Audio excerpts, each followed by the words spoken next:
I said I love you actually like after we had been dating for like 6 weeks. We got off the phone. I was like, "Oh my God, I love you." And he was like, "What?" I walked on stage and I was like, "Oh my God." This just hit me. I hadn't even thought about this in a long time. I was originally going to propose to you at Rockville last year. I knew it. We were as shocked as any two shell-shocked people have ever been shocked. So I had like my bridezilla moment when opened the curtain. I was like, "That's not my dress."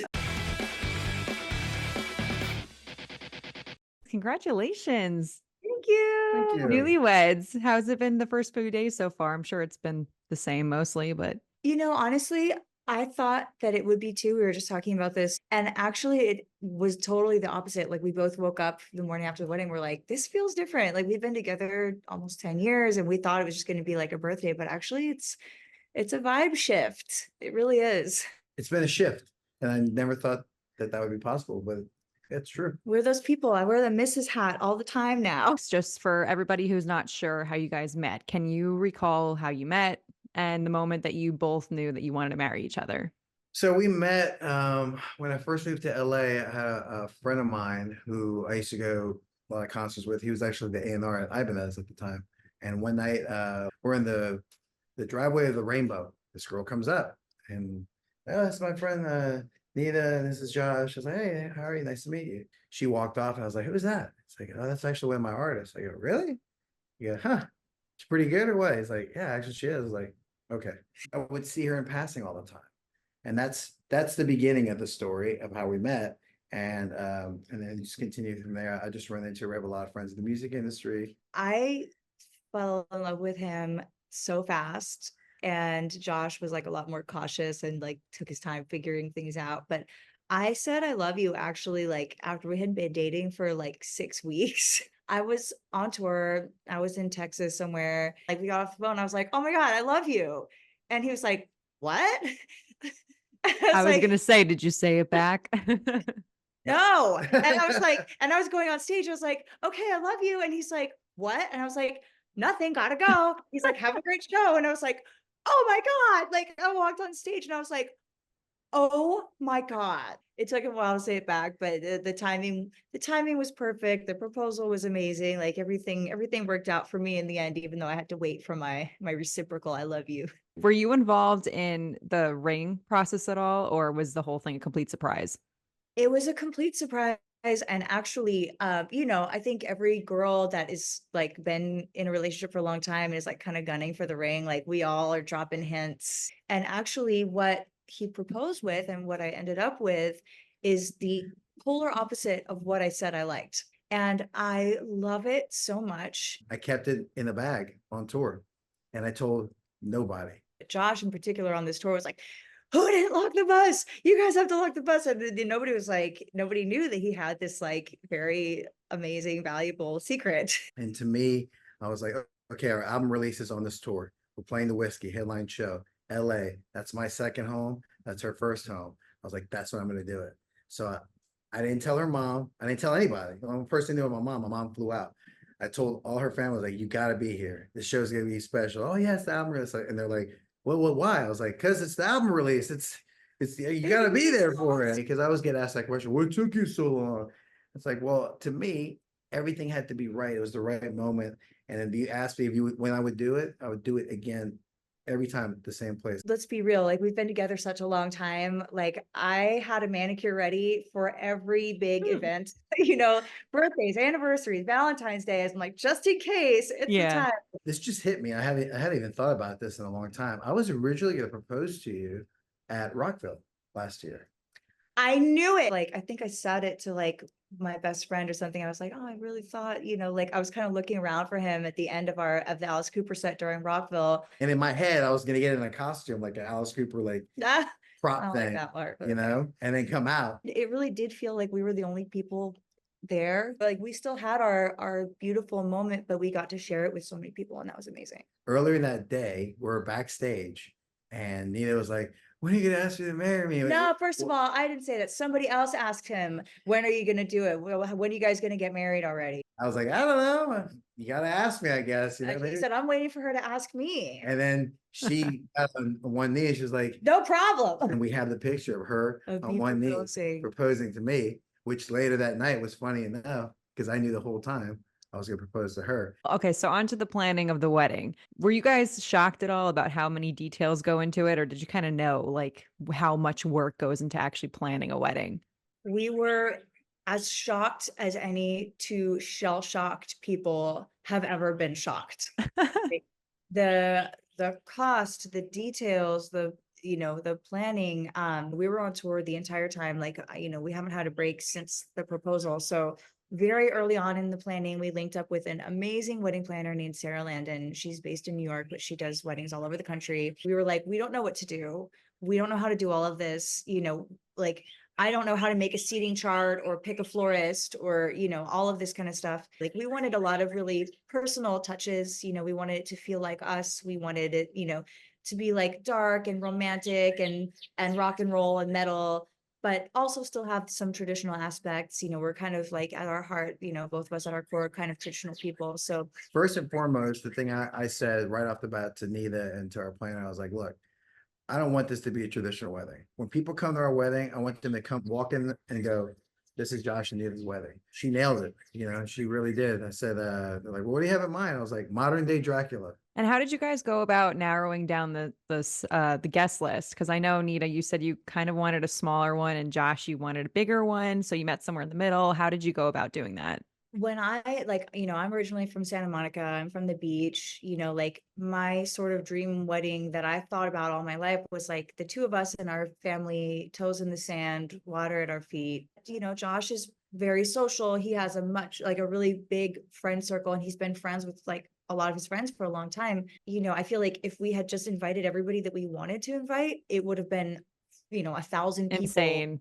We would have never been able to do it. So we kind of just narrowed it down to like who has been very present in both of our lives. They had some people that were just very like, oh, I'll find somebody to bring. Like it's a concert or something. It's like, this isn't. Yeah, just give me a +1. I'll bring somebody. It's like, well, who? Who's this person? Who are you going to bring to see us have our most intimate moment of our lives? So you guys had some performances and you guys had a karaoke band. Did you have like a DJ or anything like that? No, actually, we had a wedding band called the Moon Units from LA, and the number one thing that drew me to them was that they offered this karaoke option, because most wedding bands would absolutely not be cool with just like handing over their instruments or their mics and letting guests get up on stage. So when I was first emailing with them, I was like, I want to throw this idea at you, because like so many of our guests are real musicians. It's not going to be some guy that doesn't know how to play coming and taking the drumsticks and breaking anything. And they were like, yeah, absolutely. Like, they knew who I was, they knew about Alice and everything. They're like, yeah, we would love it. We know your guests are going to be pros. And it was just such a loose, fun way to spend the reception, because we're not a big dancing crowd. We're not going to have like sort of like these formal dance moments or anything. We did have a formal first dance, but beyond that, we didn't really expect all of our guests to get up and fill the dance floor. And it made it so fun and so unique. Like, how many times do you get up and play a Metallica song with David Draymond? And why More Than Words for your first dance? We thought about a lot of different things. We're like, maybe we'll do Nothing Else Matters, maybe we'll do something metal. And like, we sort of compromised on that a little bit too, because when we entered the reception, when they said, presenting for the first time, Mr. and Mrs. Villalta, we walked in to Sad But True. Metallica is my favorite band of all time. Nita, we've done a lot of stuff with WWE, and they always get asked. They always ask her, people always ask her, if you could anytime you walk into a room, this question's been asked her multiple times. Like a wrestling entrance. Or what song would be played? And every time it's like, Sad But True. Sad True. So when we're talking about at the There you wedding, go. you do something cool. And she was like, I was like, what about Sad But True? It was amazing. And then we had our romantic guitar song, like Extreme is it's a romantic ballad, but it's still like a guitar heavy song, And it's also special to us too. Yeah. Speaking of WWE, Mick Foley was the officiant. How did that happen? Mick has been a really good friend to us for a long time. We met at a convention years ago, and just stayed in touch. He has been a really instrumental part of our lives, you know, in helping us connect with WWE. And I've played his entrance music a couple times for his own when he does his one-man show. And this is like a little thing that like a lot of people don't know. I have a very girly side, and like part of that girly side is like I love wedding stuff. I watch Say Yes to the Dress. I watch Four Weddings. I listen to Betches Brides. Like I love wedding stuff. And I was like, we need like an officiant that knows how to officiate because he has to do this speech and he has to do this and this and this. And Josh was like, absolutely not. Nope. Like we need somebody who's like personal to us and who has a connection with us. And Mick was the name that like kept coming up. He's always one of the first people that reaches out. Yeah. You know, we're playing a show. I always send it, we're going on tour. I send him the tour dates and he's like, okay, I'm going to come to this show and this show. He'll drive 8, 10, 6, 12 hours to come to shows. We popped the question to him actually, like after one of our shows in Boston that he drove to. It was so fun. It was so unique. It wasn't perfect, you know, it wasn't perfect and polished as if, you know, a professional wedding officiant had done it. And that's what made it great. You know, like it's what made it unique. It's what made it fun. And like those little moments of like, was it perfect? No. Was it us? Yes. Alice and his wife Cheryl gave a reading from First Corinthians, which is a very classic, you know, love verse of the Bible.